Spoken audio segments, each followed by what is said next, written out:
السلام علیکم friends, welcome back to my channel the world best novel. Friends, ہم the best novel کی آج نیکسٹ ایپیسوڈ سٹارٹ کرنے جا رہے ہیں۔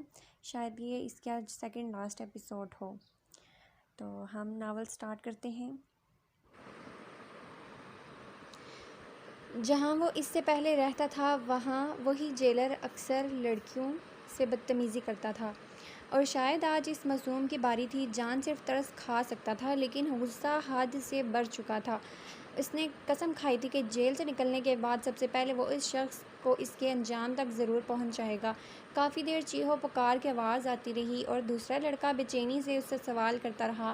پھر وہ خواجہ سرا کو پھینک کر چلے گئے اور آریان پاگلوں کی طرح اس سے بچانے کے لیے کوشش کر رہا تھا، لیکن وہ معصوم بھی تو اس کی طرح تھا۔ وہ کیسے کیا سمجھتا کہ اس کے ساتھ کیا ہوا ہے؟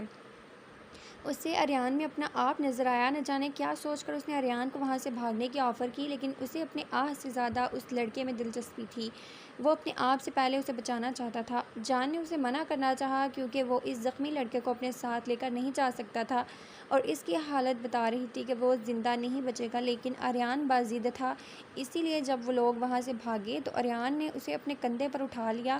جان وہاں سے اسے اٹھانے کی اجازت نہیں دے رہا تھا، لیکن آریان کی بے چینی اسے مجبور کر رہی تھی۔ ایک ایسا لڑکا جو تھوڑی ہی دیر پہلے اسے ملا تھا، اس کی جان بچانے کے لیے آریان کچھ بھی کرنے کو تیار تھا۔ اس جذبے نے جان کو اسے اپنے کندھوں پر اٹھانے پر مجبور کر دیا، کیونکہ آریان کے لیے اسے اٹھا کر بھاگنا بہت مشکل تھا۔ آریان نے بار بار اس سے اس کا نام پوچھنے کی کوشش کی، لیکن جان نے اسے اپنا نام نہ بتایا، جبکہ اس خواجہ سرا کو ٹائر کہہ کر اسے ایک نام دے دیا۔ لیکن تھوڑی ہی آگے جا کر گولی چلنے کی آواز آئی۔ جان کو لگا کہ گولی آریان کو لگی ہے، لیکن گولی اس کے کندھے پر موجود خواجہ سرا کو لگی تھی، اور اس کی زندہ بچنے کی تھوڑی سی امید تھی وہ بھی ختم ہو گئی۔ خون اس کی پوری شرٹ کو بھی بھگو چکا تھا، لیکن وہ پھر بھی رکے نہیں، بھاگتے چلے گئے۔ شاید اب رکنا ان کے مقدر میں لکھا ہی نہیں تھا۔ اسے بار بار لگا کہ اسے آریان کو بتا دینا چاہیے کہ شاید اب اس لڑکی کو بچانا ناممکن ہے، لیکن وہ خود میں اتنا حوصلہ ہی نہیں پا رہا تھا۔ آریان کا جذبہ، اس کی محبت، وہ بھی ایک انجان انسان کے لیے، وہ اس کی امیدوں کو توڑنا نہیں چاہتا تھا، اسی لیے اس کے ساتھ ساتھ بھاگتا چلا گیا۔ دوسری گولی نے آریان کو جیتنے پر مجبور کر دیا، کیونکہ وہ گولی اس کے بازو کو چھو کر گزری تھی۔ جان، میں نے تمہیں کسی سے بھی بات کرنے سے منع کیا تھا، یہ تم یہاں کس کو اٹھا لائے ہو؟ دیکھو جان، ہمارا مقصد بہت بڑا ہے۔ جان، ہم کسی قسم کا کوئی رسک نہیں لے سکتے۔ جہاں جان کو دیکھ کر معید بہت خوش ہو گیا تھا کہ وہ اپنے مقصد میں کامیاب رہے ہیں، وہیں اس کے ساتھ دو لڑکے دیکھ کر وہ پریشان ہو گیا تھا۔ ان میں سے ایک لڑکا بہت بری طرح زخمی تھا، اسے پیٹھ پر گولی لگی تھی، اس کا بہت سارا خون ضائع ہو چکا تھا، جبکہ دوسرا لڑکا بھی زخمی تھا، اسے گولی چھو کر گزری تھی، اسے بھی گہرا زخم آیا تھا، جبکہ جان بالکل ٹھیک تھا۔ چاچو پلیز، یہ میرے دوست ہیں، ان کی جان بچائیں، ان کا بہت خون بہہ رہا ہے، اس سے پہلے کہ انہیں کچھ ہو جائے، پلیز بچا لیں ان کو، جان نے منت بھرے انداز میں کہا۔ تو وہ بھی اسے دیکھ کر رہ گیا، اسے سمجھ نہیں آ رہا تھا کہ وہ کیا کرے۔ اس طرح سے تو یہ کیس بہت لمبا ہو سکتا ہے اور وہ پھنس بھی سکتے ہیں۔